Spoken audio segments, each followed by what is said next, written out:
Welcome to the second edition of Fox News Clowning, where I take clips from Fox and speak over them with my own commentary. That just stuff out of the week. They have different guests they've had. I pick the ones I find the most entertaining, or the people that I think are the most funny, and then sort of go from there. And usually, I end up picking the same person of the White House Economic Council. So we're going to go and do that. Start on his interview, his newest appearance.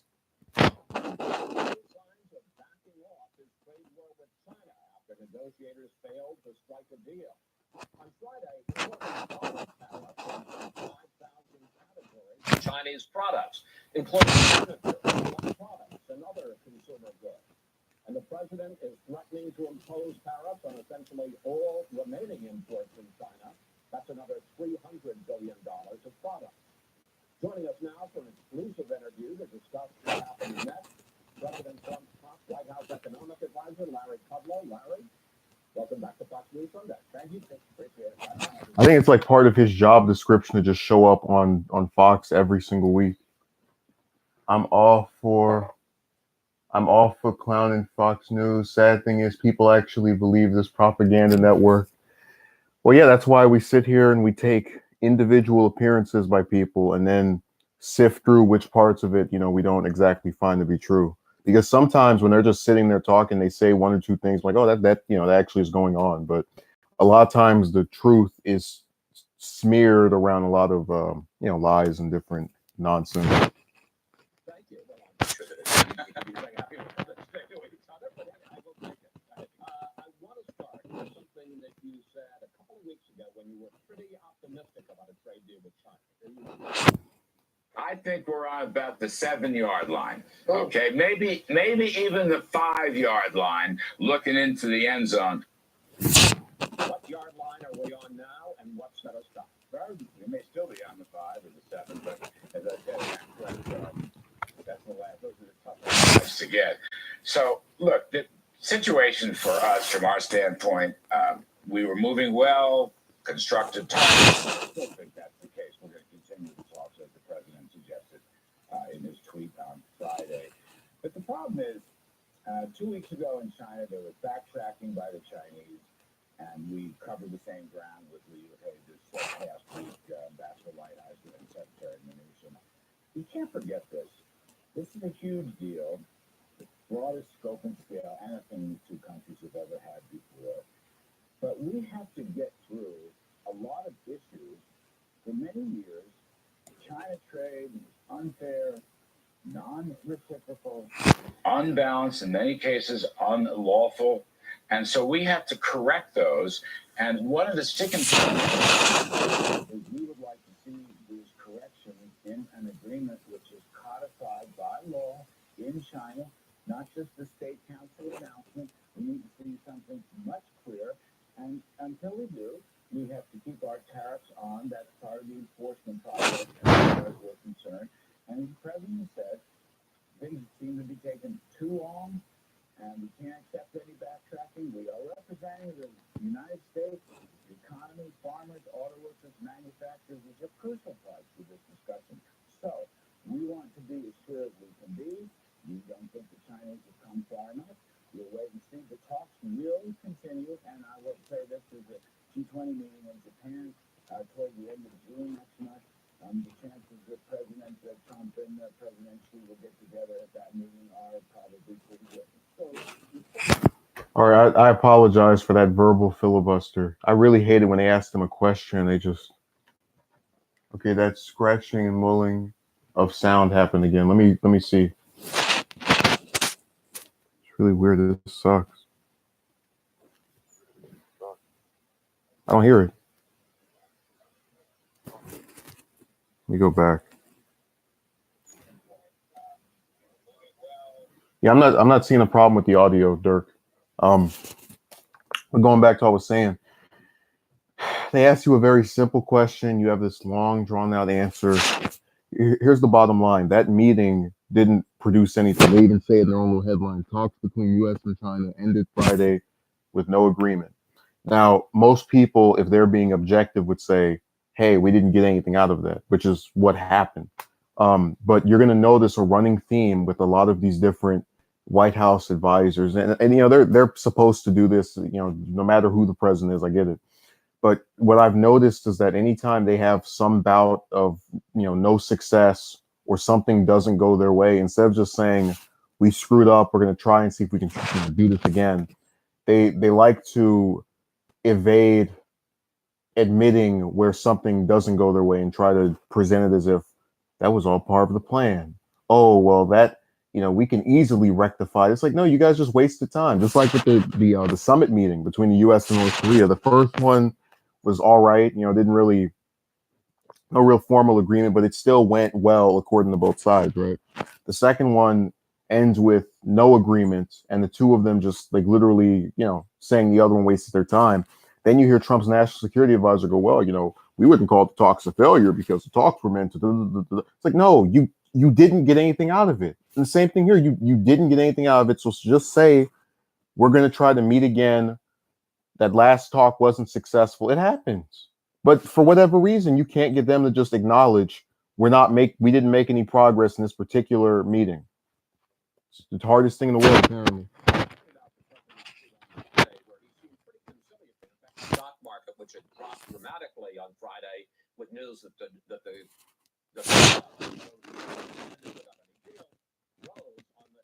conciliatory, optimistic tone from the president and from Treasury Secretary Mnuchin. The president was much more yesterday. I want to put this up on the screen. I think that China felt that they were being beaten so badly in the recent negotiations that they may as well wait around for the next election, 2020, to see if they could get lucky and have a Democrat win. The deal will become far worse for them if it has to be negotiated in my second term. That's a lot tougher than the president was talking on Friday. How come? Well, look. More rhetoric that's like, again, the problem with saying that is you're not specifying how it's going to be tougher. Like, are you going to impose more tariffs? Or are you going to, what are you going to do? Like, that's my point, that politics in its current form is just people flapping their gums, even when they're in positions of power, and not specifying what they intend to do. It's just, let's make things better. Let's make things harder. Like, how? We think sometimes China may be misinterpreting U.S. politics. I don't want to go deep into that, but I think there's always an issue there. Here's the fundamental things, and we've said this many times. Intellectual property theft has to be fixed. Forced technology transfer and ownership of American companies has to be fixed. Cyber interventions have to be fixed. Tariff and non-tariff barriers have to be fixed. And there has to be very, very strong enforcement. Okay, this is another one of those meet you halfway kind of things. Fixing these things isn't the problem. How you fix them, they don't specify. So I can at least kind of respect this particular comment because there's at least some aim of what they're attempting to do here. With the other stuff, it's just, this is bad and we will act strong. How so? We will act strong. How so? We will act strong. But at least this kind of is sort of in the way of specifics, a wee bit. The Chinese officials have said that the agreement was too unbalanced. No, the relationship has been too unbalanced.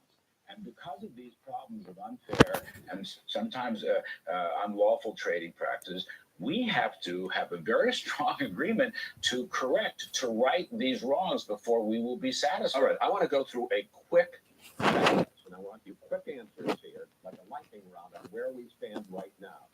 Do you expect China to retaliate for our increase in tariffs? I think we do, but it's interesting, the expected countermeasures. Well, why wouldn't, okay, let me pause it again. Why wouldn't they retaliate? It's like when we put tariffs on Canada, and Canada basically not the prime minister, Trudeau. I'm just gonna say his name because I forget these different. I know I'm so terrible for forgetting all the little different offices in each country, but he responded by saying, "Yeah, we're gonna have to put some kind of sanctions or something back on the U.S." And then we are by we I mean the various top U.S. officials denounced Canada as betraying us and stabbing us in the back, and I'm like, you slapped stuff on them first. So like who like just use common sense, right? Get out of the I hate Trump or I love Trump zone. Just ask yourself if someone initiates a conflict with you in any kind of manner, whether they punch you in the back, stab you with something, whatever, you're not going to respond. I mean, like that was a really dumb question that Wallace asked. Yeah, materialize maybe more today or even this evening or tomorrow. Yeah, I mean, we'll see what they come up with. So far, we haven't heard on that basis. Are new talks at this point? There was talks will continue. Dirk says trade was started for no reason by the Are U.S. new talks scheduled with China? Not yet, but the Chinese have invited Dr. Lighthizer to come over to Beijing. Secretary Mnuchin also. Wait, what the? Yet, I do expect. He already said this earlier. Let me repeat: the strong possibility that the two presidents will meet in Japan at the G20 meeting. How long before President Trump makes good on his threat to impose 25% tariffs on all the rest of Chinese imports into this country, basically that final $300 billion in Chinese goods? Well, we've already launched that process up on the USTR website. What happens in this, if I get this right, we will have announcements, we will have hearings, we will have public comments. How long does it take? I don't know. It could be a couple of months, thereabouts. A couple of months, because there's been 3 or 4 weeks. You're saying it could take long. Yeah, I mean, among other things, there has to be, as I understand it, a 60-day public comment period, something like that. So, call it a couple of months, call it 3 months. I don't know. That's a lot as it can detail that, but that will take some time. And then, of course, the president's going to have to make the final decision on that. Let's talk about who. So they don't, again, more non-specifications. He asked, when are you going to put when do these tariffs get imposed? I don't know. And that's your top economic advisor admitting that he doesn't even know when you're planning on doing this. But again, people just, they love this stuff. Pay for the higher tariffs on Chinese imports. Here's what President Trump had to say this week. Our country can take in $120 billion a year in tariffs, paid for mostly by China, by the way, not by us. So a lot of people try and steer it in a different direction. Ultimately, it's paid for largely by China. But Larry, that isn't true. It's not China that pays tariffs. It's the American importers, the American companies that pay what in effect is a tax increase. Oh my. Oftentimes passes it on to U.S. consumers. Okay, so you just saw Wallace say that's not true. The U.S. pays for this particular branch of the U.S. And his response to being told that's not true, but both sides will pay for it. Let's see if he says how that's going to end up happening. These things, and of course, it Well, depends. if it's a tariff on goods coming into the country, the Chinese aren't paying. No, but the Chinese will suffer GDP losses and so forth with respect to a diminishing export market and goods that they may need for their own. But see, look at this deflection. The U.S. is going to pay for this. There's no ifs, ands about it. But then your response is, well, China's GDP. What does that have to do with the U.S.? I mean, like, for God's sake, I don't even like Wallace, and he just caught him. He said, Trump said, you guys are going to make it to where China pays for these things, but if they're coming into the U.S., Americans have to pay for it. His response to say, both sides are going to pay for it. And then Wallace says, no, that's not true. The U.S. is going to pay for what comes into the U.S. Well, China's GDP. So this is what I'm talking about. They can never admit having something false or wrong. And it's like, you are literally looking at a fact, which is that the U.S. will pay for this as it comes to the U.S.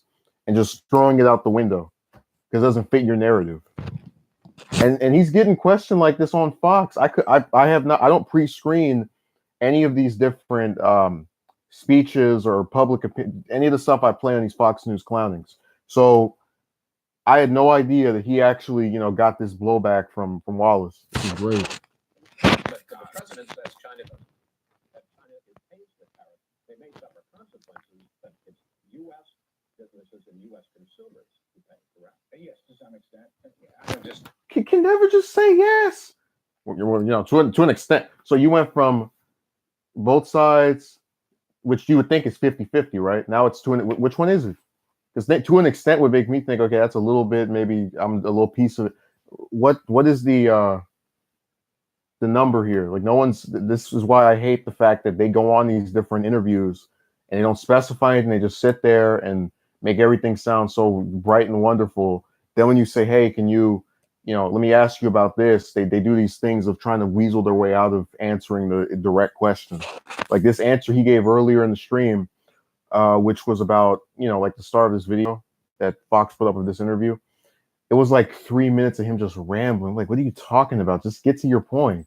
Because I'll ask them a very simple question. It can't just be, this is, my answer to your thing, and have it be like maybe 2-3 sentences. No, it has to be a whole monologue. Again, both sides will suffer on this.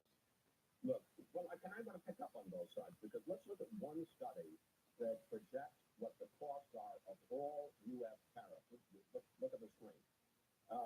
This study found that all current tariffs cost an average family of four $757 a year and cut U.S. employment by more than 900,000 jobs. And the study found if the president were to impose that 25% tariff extended on all Chinese imports, including the $300 billion, plus the cost of Chinese retaliation, it'll cost an American family of four $2,200 a year, cut American employment by over 2 million jobs, and cut GDP growth by more than 1%. Okay, screw GDP, but remember what I've said before multiple times on the channel, and this is not, Trump didn't start this, is just something that's been going on since he's been in office.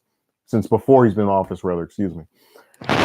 76% of Americans live paycheck to paycheck. Over 40% of the homeless have jobs and still nowhere to live. Over 60% can't afford a $1,000 emergency.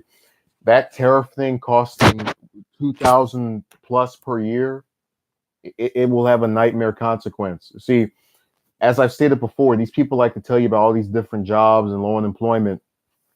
But what they don't tell you about are these low, ridiculous wages of how, like in my state, it's $15.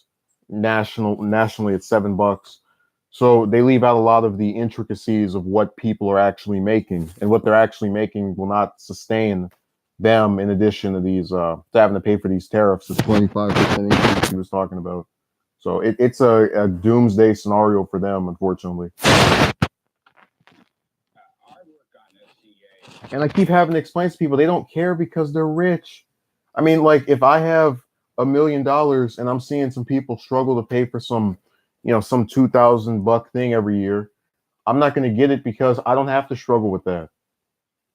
But like, I don't understand why people can't just admit there is a class disconnect between those in office and those who aren't in office. Instead, it's just, well, you're bitter, so you try to smear all rich people. Like, no, it's just, there's a correlation between them looking at a 2,000 plus average, tariff increase or paying tax, whatever that is, and saying, what's the big deal? It's just $2,000. And then somebody that, is making $7 an hour at the national minimum wage going, oh my God, how am I going to afford this? Like, there's a complete disconnect because those are two separate life experiences that don't connect to each other other than inhabiting the same country.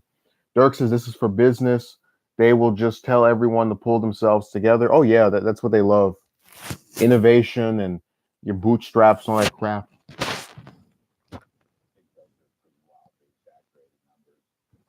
Hey, that's him basically saying fake news without saying fake news.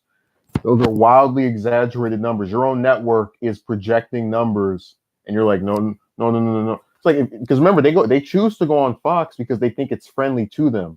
So you get the insane part of that. My own friend is telling me that this is going to screw people over. This is going to be some real high increase, and I'm like, no, I don't. I think that's exaggerated. Well, you would say that if it's CNN or MSNBC, one of the networks that you associate with being against Trump, but when it's your own backyard network saying, hey, this is going to increase up to here. They're not even condemning him for it. They're just saying this is the number. He doesn't want to believe it. He's like, oh yeah. It is. Suggest that if you go the whole vote, 200 billion increase from 10 to 25 plus the other 300 billion, we reckon it would be about 2% of GDP. So it's a very modest number. We have a $20 trillion GDP. In terms of possible job losses was way, way below.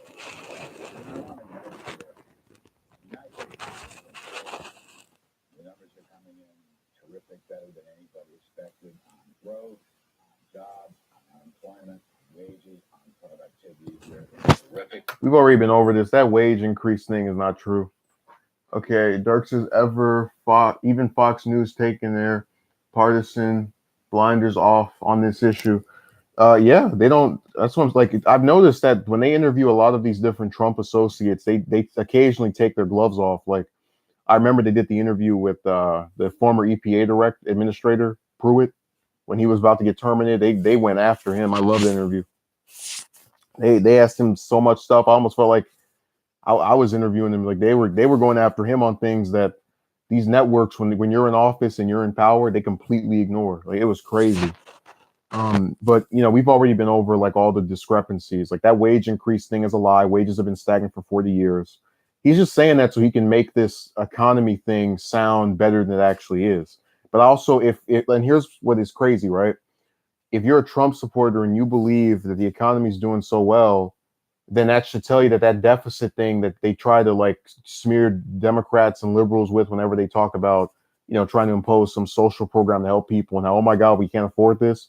That should tell you that's a load of crap, because if you supposedly can have these, as he's saying, rising wages with trillions of dollars of debt, apparently it doesn't matter, right? It didn't stop it, right?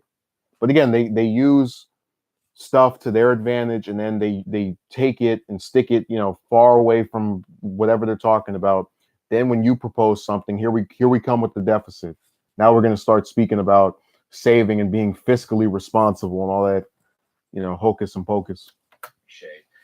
In order to correct 20 years plus of unfair trading practices with China, as I said. Also, that 20-year plus thing is his way of like literally saying Obama was bad at this, Bush was bad at this, Clinton was bad at this, just like the thing of blaming all the ones in the past. That's, every problem we have started with some, and there are a lot of problems that started before Trump, as I've been over, but like that's their little sneak diss way of talking about all the past ones, or like the recent past ones.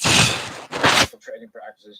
I think this is a risk we should and can take without damaging our economy in any appreciable way.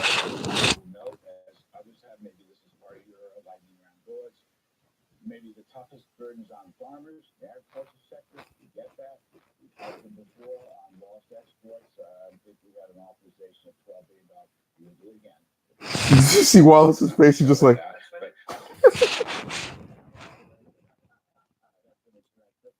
We will do that. But again, in a rising economy, we're in a wicked prosperity cycle. Because no, we're not. Policies of lower taxes and deregulation, and I might add trade reforms. I hate that word so much. And by the way, something else the president said, let me add this on. The tariffs themselves are producing a big increase in customs duties, big increase. Perhaps something of the magnitude this past 12 months of maybe $25 billion. That will help finance farmers. That will help ease the transition. You got to do what you got to do. We have had unfair trading practices all these years. And so, in my judgment, the economic consequences are so small, but the possible improvement in trade and exports and open markets for the United States, this is worthwhile doing. Okay, the last thing I want to talk about, and I'm in no way questioning the wisdom of deciding to take on. There's no question I am. that there are equal unfair relationships between the U.S. and China. The last thing I want to get to is the question of how determined President Trump is to see this through, because he clearly he got tough with China on tariffs, that basically they were going to cave and that there was going to be a deal. Right. And he, as opposed to every other president, was going to reset the relationship. That is no longer so clear. And I guess my question is, how long is President Trump prepared to wage this trade war with China, which clearly has costs to the American economy and consumers and businesses? Well, I don't know. I mean, can I substitute trade negotiation for trade war? I mean, after all, we're talking. We will talk some more. I understand, but we have tariffs on them. They have tariffs on us. We're threatening to vastly increase. It's part of It's not a negotiation. We're taking action. It is a negotiation. It is a negotiation. Negotiation is we will go to war with you. is taking action. I mean, Okay, but answer my question. What do you think? Just, we live in the Twilight Zone.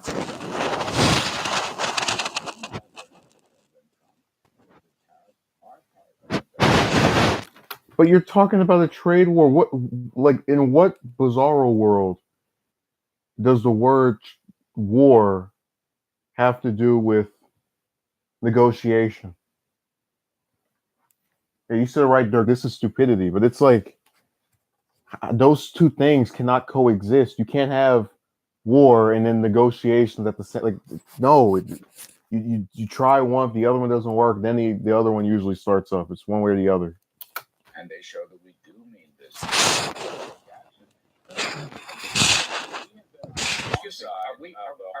Are you? How long is he prepared to continue this effort and then keep these tariffs on? I wouldn't want to put a timetable on it. Of course not. As he has tweeted. I'll tell you something. Anytime they don't want to put a timetable on something, is so they can prop it up and keep it going as long as possible. That little stupid mayor that everyone is like, loving so much, the one that I'm talking about, the Abu, whatever his last name is, from Indiana.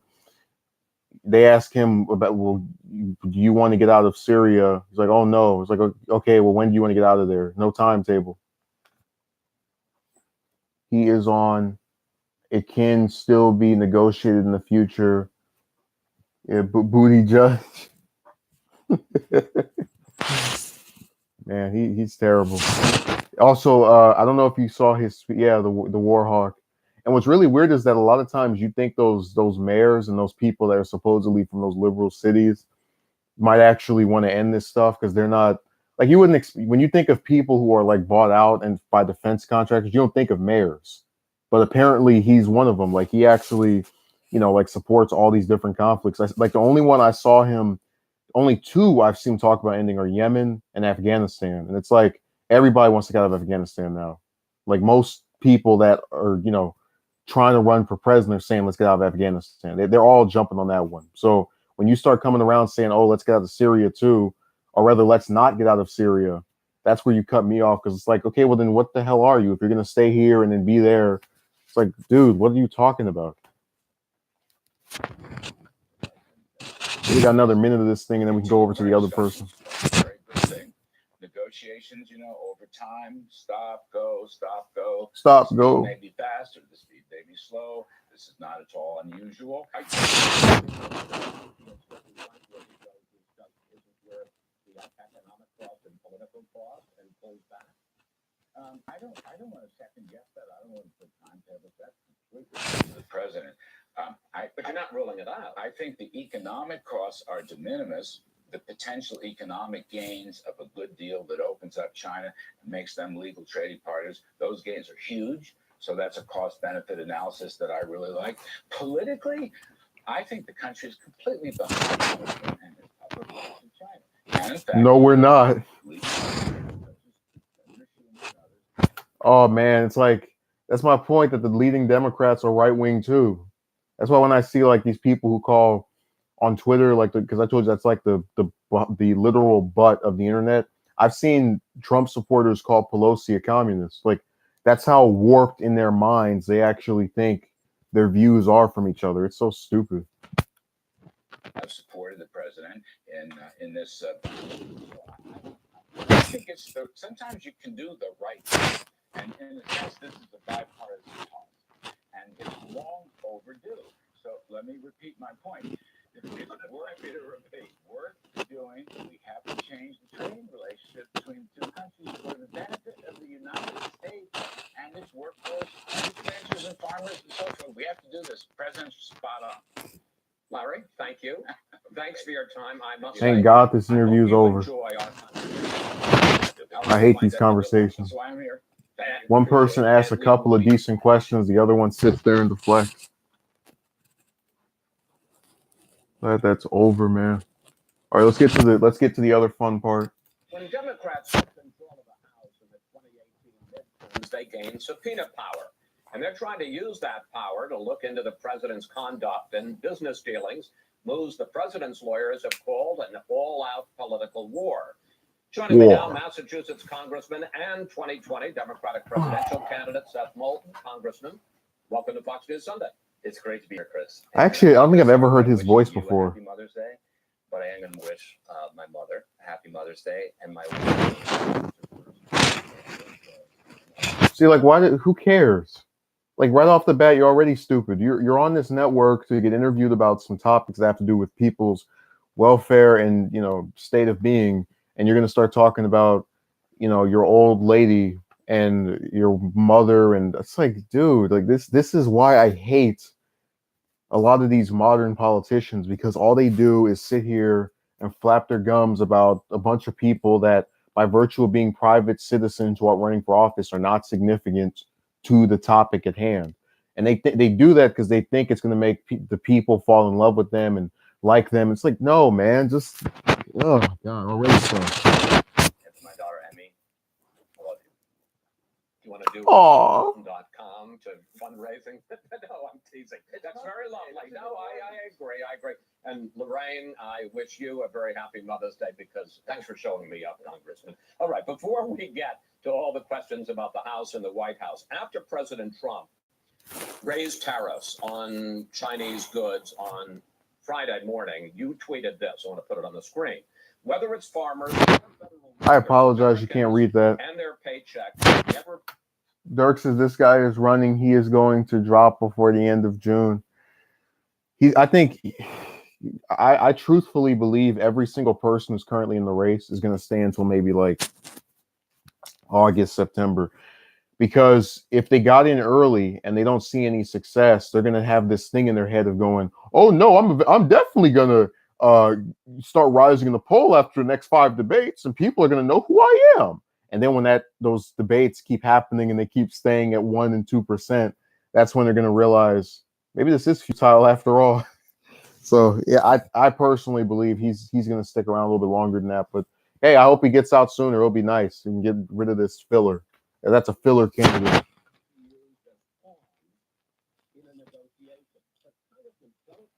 We need to get tough with China. They've been taking advantage of us for decades.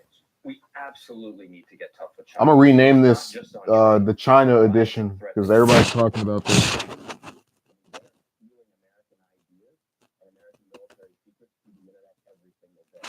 But we need a strategy. And I mean, I listened to Mr. Kudlow's interview. I don't think this administration has a strategy. They don't have any sense of urgency, and they clearly don't know what this means to American families. Yeah, most American families don't care anything about China. Like, I'm just saying, objectionably, the only time you can get most people to care about different countries if we're in some kind of war or conflict and they have family members over there. Like, there are a lot of people who still care about Vietnam because they were sent over there, or they had some brother, you know, or father, whoever went over there. Same thing with Iraq and Afghanistan. So, like, him saying that people are just sitting back going, what to do about China? We don't care. God, it's like I wouldn't even put China on my top 10 list of important issues in the U.S. need to be fixed. You put the number on the board. Dollars a year? That matters to American families. I mean, ask how much that matters to American soybean farmers when they can't sell their soybeans. So how do you get tough with them if you're not going to use tariffs?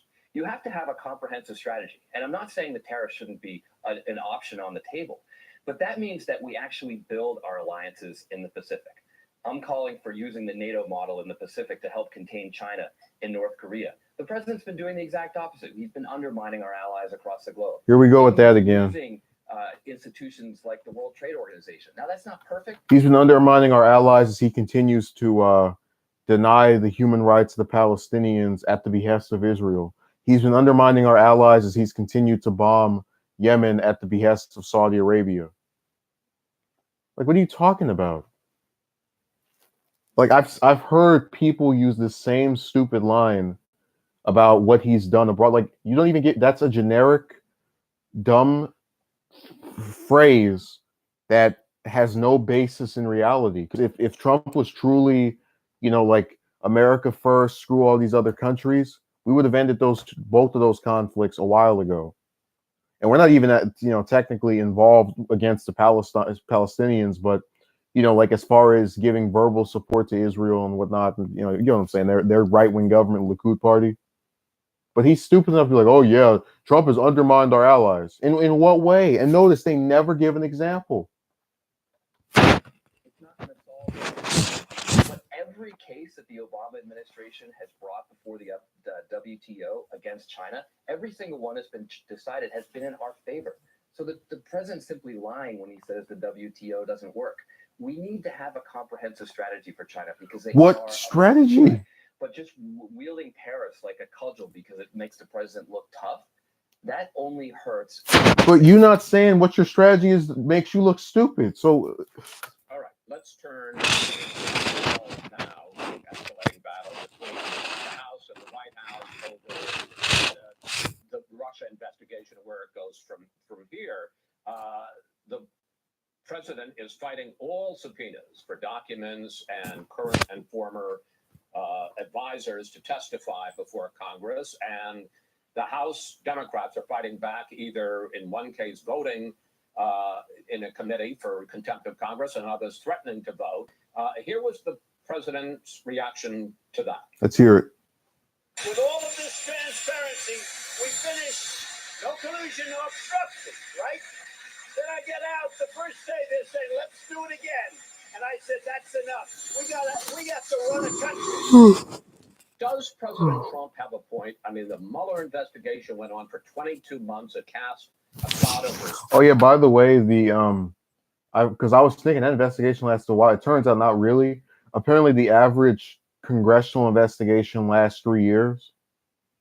So like I think it was 36 months. Basically, that investigation was below the average number of months for a investigation. Like I read that somewhere where they were talking about it, like just on average. It was really interesting to just kind of see these different ones that they were outlining. In this country for almost 2 years. Look, nobody on your side is ever going to be satisfied with the Mueller investigation.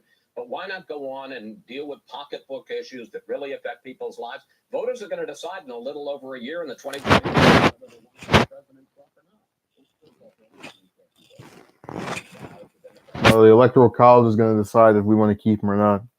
I mean, I don't even like Hillary, and then I still think it's ridiculous that you can get millions more votes than someone else and still lose. The House has been passing a lot of legislation that's important to American families. To hold the administration accountable. That's written into the Constitution. And the fact of the matter is that this investigation is exactly what you termed it first, Chris. It's an investigation about Russia.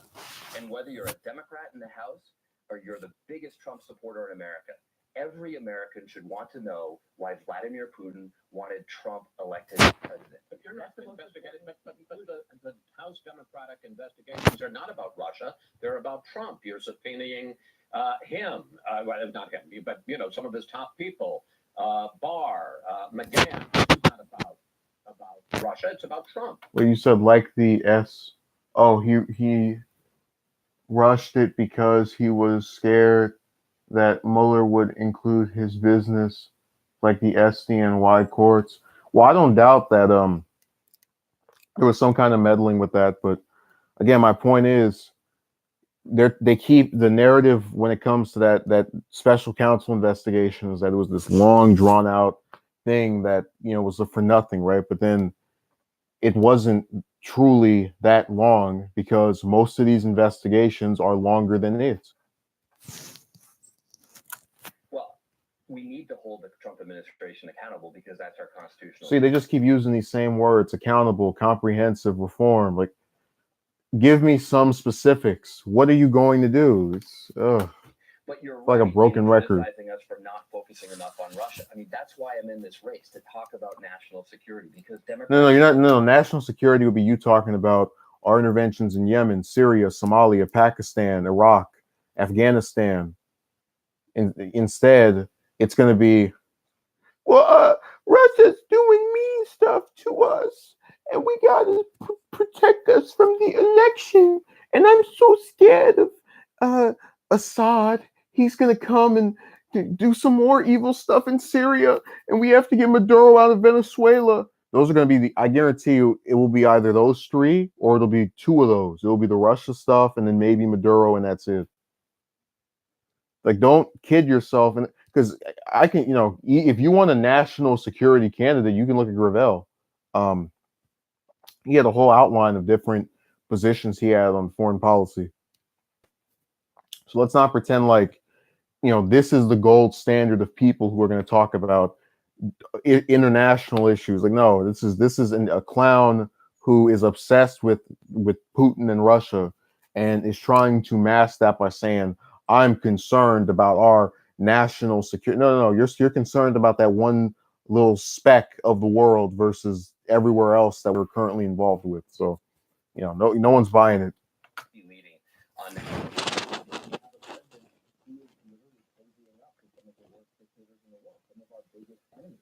I do think, Chris, that you're right. because that is the unmistakable conclusion of this report. Obstruction and everything else aside, those are really important. But Russia meddled in this election.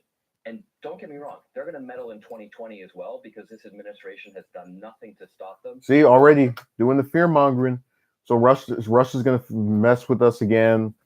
Trump's not doing anything about it. He's cozying up to our enemies. What does that even mean? Like, all I ever think about when they say that is meeting with Kim Jong-un. I'm like, I'd rather they meet than have a war. Then again, Gravel will get smeared to hell for his thoughts on 9/11. Well, that's my point. They smear everybody over everything. Like, they go after Tulsi for not wanting to overthrow Assad. That doesn't mean she loves him. She just doesn't want to go and topple a foreign government like the U.S. always does. They try to smear Sanders for supposedly being part of Putin's, grand scheme to mess up Hillary in the primary. They use these different countries as pawns in a game of attempting to craft a narrative about certain left-wing candidates that actually mean what they say. I don't know why they say that there was no meddling. It was a troll that had it was a troll that had 200 views on Facebook. It's like, yeah, but no. They like, you asked them what the hell does meddling mean? Did they change the votes? Oh no, they were trying to influence the election by saying that Hillary was stupid on Twitter. It's like, but everybody gets smeared on Twitter. Because that's the problem with the internet. Anyone can write anything about anybody at any time. She just happened to be running for president. Like that. That's why this whole thing is stupid to me. And by the way, most people think he's stupid, which is why he's not even polling at 1%. So none of it.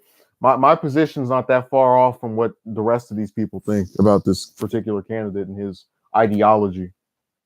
200 views on Facebook is surely a lot of influence. Yeah, that just warped the entire experience. I just want to ask you one more question on this, and then we're going to move on.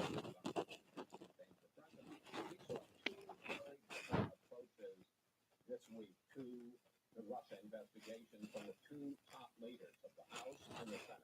Let's take a look. Oh, here we go. The president is making the case. Yeah, stand that fossilized head. Becoming self-impeachable. The special counsel.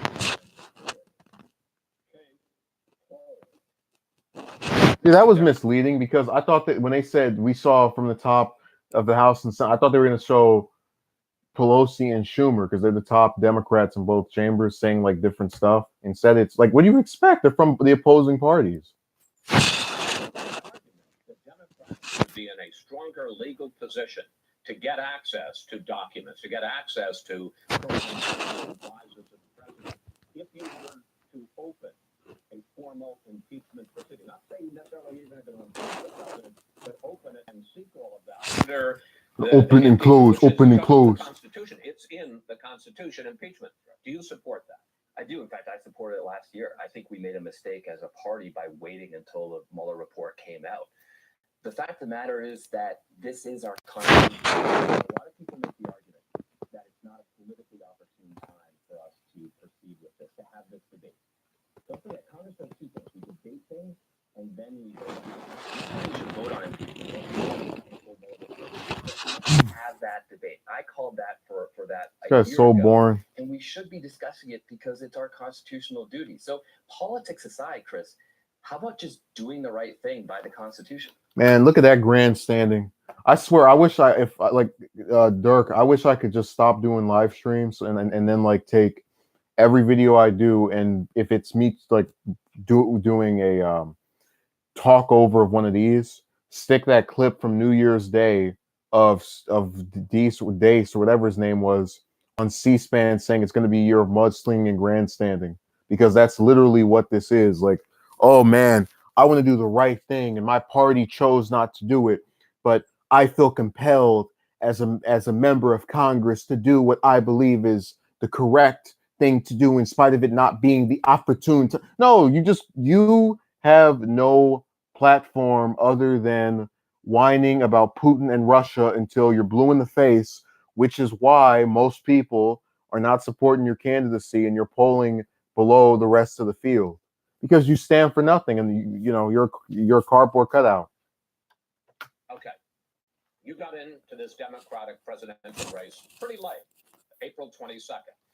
You're a third term congressman, forgive me, sir, with almost no national profile. What makes you think? That was a really dumb look for him. He was like, explode after your appearance here today. What makes you think that you have a realistic? yeah, what possessed you? What forms of evil told you, yes, you have a chance? Seth, you can win. Seth, you can do it. Seth, try. Let's see what his answer is.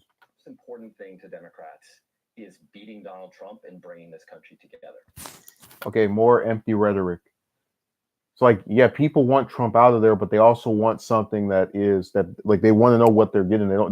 That's kind of the thing of like why people hate the idea of someone who doesn't have any government experience not running. They have no record to show for what they say. In the same vein, though, we have people who, when you look at their records, these people that are running, they're crappy. Like they voted for all these different wars to deregulate the banks.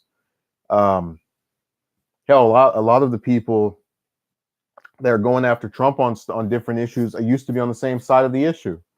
So, like what he's saying here about bringing the country together, it's like they don't want the exact same crap, because they know that you guys like to talk all this stuff about changing the world and warping things. And when you don't give specifics, you get to weasel your way out of being responsible for delivering what you said you would do or alluded to doing. And the hardest job I've ever had in my life is leading American troops in combat. It's bringing together a remarkably diverse group of Americans with different religious backgrounds, different political backgrounds, different political beliefs, and getting them united behind a common mission to serve our country. And that, I think, is exactly the kind of leadership that we need from the next president of the United States. Look at Dirk's comment. And that right there is exactly what I think is correctly what's going on here. That's not the end goal. Shake my head. People want policy change. But I want you to ask yourself something, Dirk. We've been watching this now for almost 8 minutes, and there's about 2 minutes left in this interview. I've seen him talk about Mueller, and that's it. He's also declared himself a national security candidate. I have not seen him talk about in any public appearance, and you can correct me if I'm wrong. I have not seen him talk about any countries other than Russia and China. Other than those two, like, again, cardboard cutout. We're almost done here anyway. It's fine. I understand all that. I'm going to get into your. What makes you think politics is practical. Politics is tough. What makes you that you're one of 22 in the field now? What makes you think you have a chance? There are a lot of people who are a lot better known than you are. Because I'm the only one with that experience. I'm the only one with that experience of uniting Americans in the most difficult circumstances imaginable. And God, it's like every single thing this man says is something I would picture a screenplay writer to put in there. I'm the only one who's united Americans in the most difficult of circumstances. What the hell does that even mean? Like, did he? Whatever, man. Like, it's a parody interview. Like, it's one of those things. The person is talking so dumb, I almost can't believe I'm actually seeing it. A surprise they didn't bring up Venezuela. Well, we still have another minute of this left, so they might. Don't cross your fingers yet.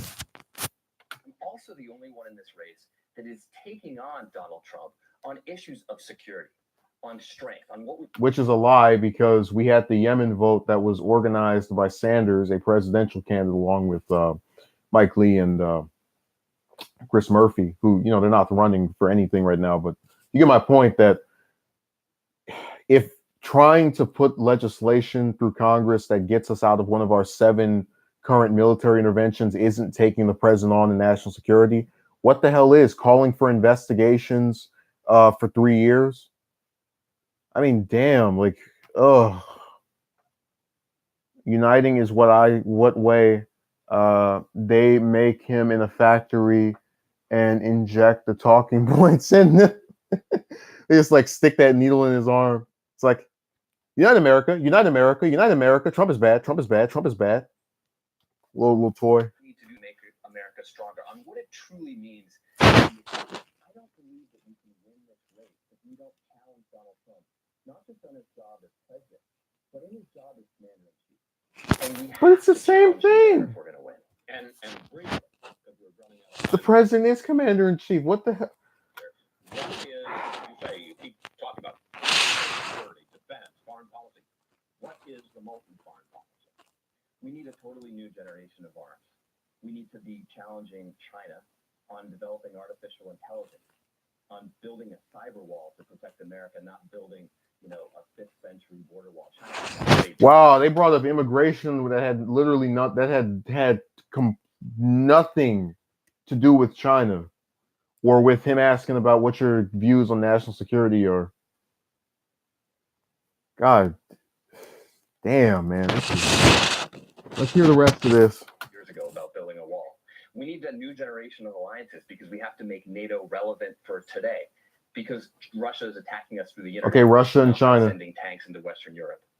And we need to make sure that we have a new generation of leaders to lead this charge. I think it's time for the generation that went to Iraq and Afghanistan to take over for the generation that sent us there. I have about a minute left. The DNC has set a June 12th deadline, which is a month from today, for deciding who is going to be in that first set of 2 debates at the end of June, Democratic presidential debates. Here are the criteria. Candidates must either raise money from at least 65,000 donors or have at least 1% support in 3 polls.